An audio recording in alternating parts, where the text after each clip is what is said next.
President Bachelet and my fellow panellists, it's good to be here in Singapore. I spoke at the summit a year ago in Peru, and can I say what a difference a year makes? This time last year, Lehman Brothers had recently collapsed. Many other large financial institutions had been bailed out by the government or acquired under duress. It was a time of rapid change and unpredictable developments.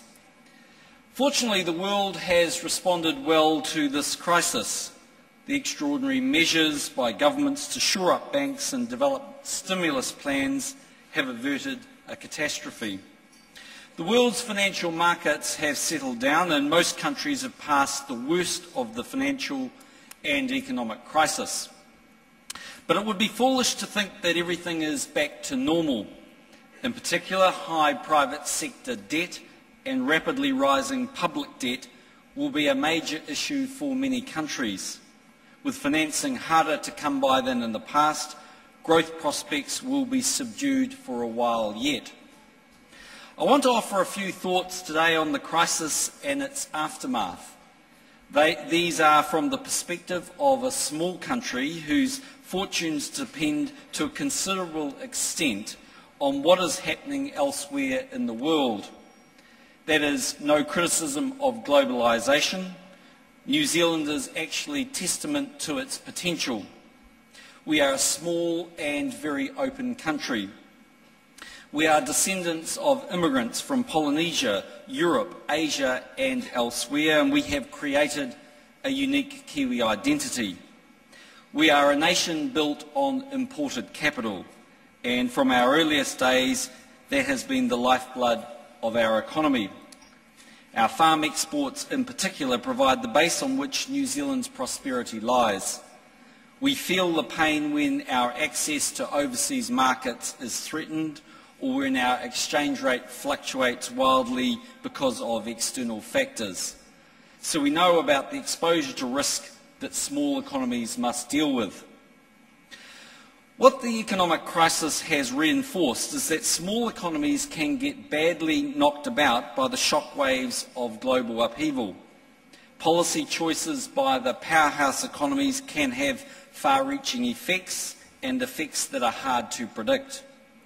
It is therefore crucial that as a global community we better understand and manage the interconnected nature of the global economy. In that regard, we welcome the emergence of the G20 as the premier forum for the international economic cooperation. It is encouraging that G20 members are continuing to consult with non-G20 members. We would welcome taking that process a step further and establishing a regional outreach mechanism in the Asia-Pacific region. The G20's framework for strong, sustainable and balanced growth is an opportunity for the world to work more closely together to manage globalisation. That is important because, in my view, is that the future recessions could become even more correlated across countries and as a result could potentially be deeper than those we have seen in recent decades.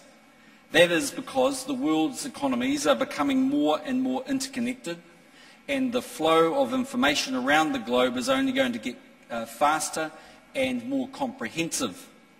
Economies will therefore find themselves more in step, not less.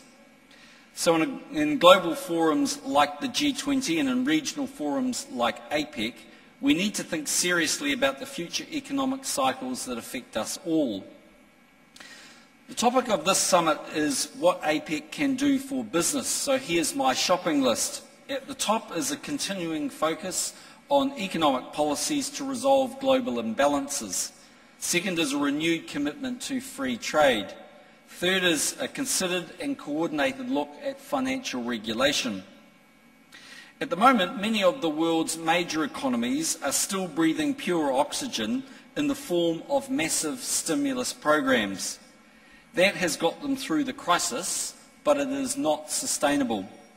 At some stage, and probably sooner rather than later, that stimulus will have to be unwound. That won't be easy, as I know all too well. In New Zealand, we have had to sharply rein in government spending increases over the medium term to ensure our rising public debt is brought back under control. So sustainable recovery can't happen through ongoing fiscal stimulus. But what will be critical for long-term sustainable recovery is resolving global imbalances. Many developed economies, including New Zealand, need to reorientate towards exports and away from credit-fueled domestic consumption. That will require economic policy changes to encourage more productive activity. On the other side of the ledger, many high-saving emerging economies whose exports have been hit hard in this recession will over time need to lift consumption amongst their own people. That could happen through a variety of channels, but exchange rate adjustment is likely to be part of that mix. That shouldn't be something to be fearful of or something done as some sort of sacrifice to help out other countries. For a fast-growing country with very large trade surpluses, a high exchange rate is just one of the ways of ensuring that its citizens and not just its exporters share in that prosperity. I would also urge strongly a new commitment to free trade. That is essential in the current climate where there is always the risk of protectionist policy measures. But I don't just want to argue about how bad it is to go backwards on trade. I would want to argue how good it is to go forward. Trade benefits everybody. That is why in New Zealand we are continuing to pursue free trade agreements with a number of countries. In the last 2 weeks, for example, we have signed an FTA with Malaysia and concluded free trade negotiations with the Gulf Cooperation countries and this morning with Hong Kong. APEC has been part of this process. APEC was the catalyst for the P4 agreement involving New Zealand, Brunei, Singapore and Chile. Building on that high-quality agreement, we are working towards a Trans-Pacific partnership which would involve another 4 APEC countries, including the United States.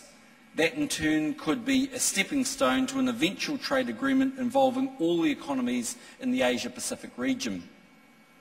As APEC economies, we should be ambitious for free trade across the region because this helps create the conditions for business success in our economies.